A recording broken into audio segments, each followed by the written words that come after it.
So, anong ilalagay sa portfolio lalo na kung walang experience? So, huwag kayong ma-overwhelm sa anim na to. Actually, short lang to eh. Pwede nyo tong gawin sa Canva. Meron na actually mga template doon. Pwede yun gamitan nyo, pwede nito. So, short intro or about nyo.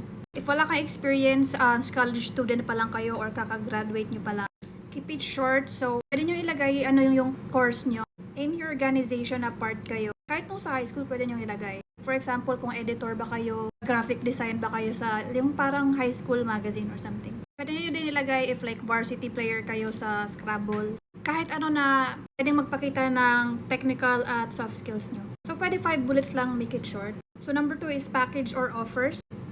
Kung, for example, social media, meron kayong basic package at merong premium package. Maganda may choices. At para din to like for anchoring ng price, para ma-compare ng client at makita nila yung anong package na perfect sa kanila.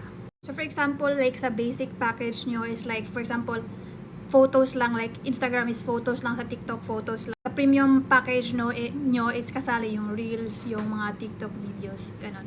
Sa results, since wala pa kayong experience, pwede nyo ipakita actually dito yung process nyo. Sa results and experience na section, yung process nyo na lang. At kung may tinake kayong course, kahit may inaral kayo or ano ba yan, pwede nyo isulat dito. Like for example, marunong kayong mag Final Cut Pro, expert kayong mag CapCut, or ano pang pwede nyo ilagay dito. Tapos yung mga video editing technique or like photo editing technique nyo, pwede nyo isulat dito.